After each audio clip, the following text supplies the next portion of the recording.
Yeah. What's up, guys? Question? Oh, shit. I know you've done this numerous times this night practice, but I guess just how does it feel?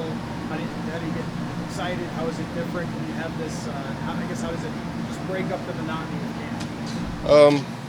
It's really exciting, having the fans being able to come out there and watch us go to work. I know they come on game days and support us and all that. So being able to have them to come and see us like put in the work, iron sharpening iron and all that stuff, it's really exciting for us.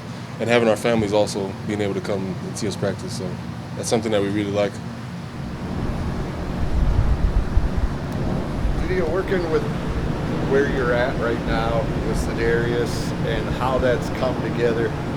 How different has this camp been for you to have somebody who's kind of modeled like you and you guys can work off of each other? Has it been a big difference for you going through this camp to this point? It's been very beneficial. Him coming in, he showed me things that I've never known or been able to use before, and him coming in from the other side, I'm able to show him things that I know and share to the group. So it's kind of like I'm helping him out, he's helping me out, and I feel like both of us coming together, we'll be able to do a lot of damage on the field, and also being able to help the younger guys, DJ, Pat, J-Rob. I feel like it's a big plus for our group because putting our minds together and with the coach and all that stuff, it's going to be very beneficial.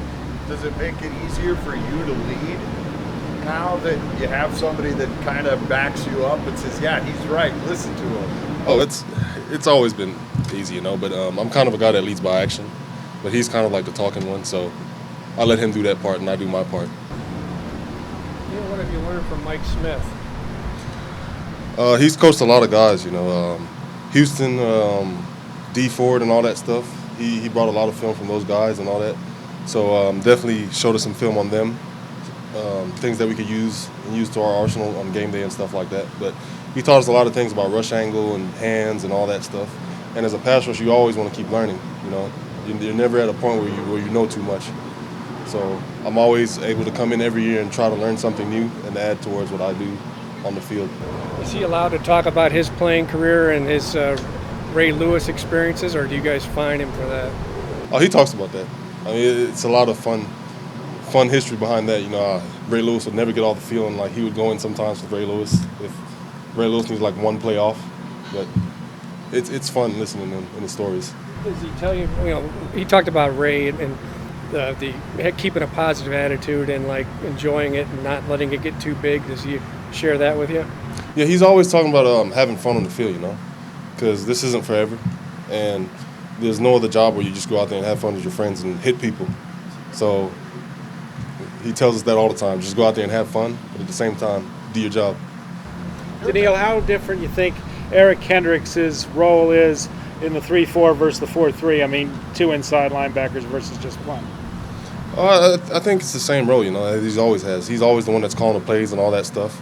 Always the mobile one to just come down to the line sometimes to rush or drop. I feel like it's pretty much the same thing that it's always been. Do you think that the less hitting you guys do now in camp will help you guys in the long run as you get later in the season? I feel like it's definitely a plus. This is the time of year where you got to acclimate to the season. Eventually, your body will get used to it, playing a couple of preseason games. But by like week, maybe 3 or 4 and all that, our bodies will be good. So. Is there a challenge of going from spot to spot to spot after being on that left end for so long now? It seems like at times you're against a guard or center, then at right end. Is there a different mentality or challenge in playing different spots? Definitely, and that's where Z comes in. He's been playing inside, and he came over and he taught me whatever he knows about playing an inside, taught the other guys, and it's definitely been a plus, because now I'm starting to see things about being on the inside and rushing the inside guard, center, whomever. So it's definitely been a plus with him and just being able to see things faster with him telling me what he knows. Knowing that your role was going to change a little bit this year, did you do anything different in the offseason, just get ready for rushing from a different spot or having to drop into coverage more, being more mobile that way? No, I didn't do anything different. I always train the same way each offseason, making sure I'm up to my athletic standards, my strength and all that stuff. So I definitely trained the same way as I always do. Have you found that the position requires anything different of you on the field, just in terms of flexibility or the ability to change directions quickly? I feel like it's about the same thing. I mean, being able to drop a little bit, rush the passer, stop the run, kind of like Lawrence Taylor type stuff. So I feel like we can all do that. Can guards stop you? Can what now? Can guards stop you? I mean, tackles are a little bit more athletic, I think is the fair word. Can a guard or an interior guy stop you? I just feel like for us, we feel like it's a disadvantage. So we'll work on that throughout the season. But we see it's a big disadvantage. Any thoughts on Christian Darrisaw? You're going against him on a pretty daily basis. Oh, I like what I've seen from him so far. You know, he took a big leap from year 1 to year 2. Definitely not the same player he was last year. He's above and beyond what we've seen from practice, and that's big time right there. Because I like what I see from him. We all like what we see from him up front, and the potential from him it's limitless. So he's going to keep improving as a player.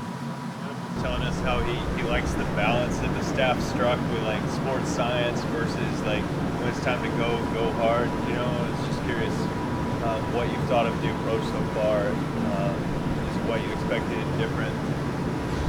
He definitely knows when to turn it on. You know, gives us maybe a couple days of just going as hard as we can, and then he takes care of us. But at the same time, we still need to put in a little bit of work.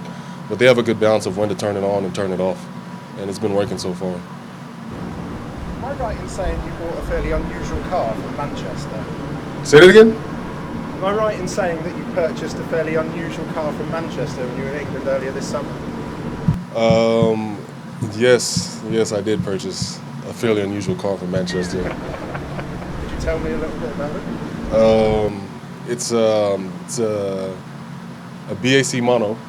It's a one-seater, but it's British automobile, as you might know. We went over there and we visited them, and it's in the works right now. So it's a track car, so I like going to the track because I like corners and stuff, defensive end corners. So yeah, pretty much. It's coming over here, Yeah, it should be here probably next year or something. So yeah, thank you. Any more for Dean? Thank you. All right, thanks guys.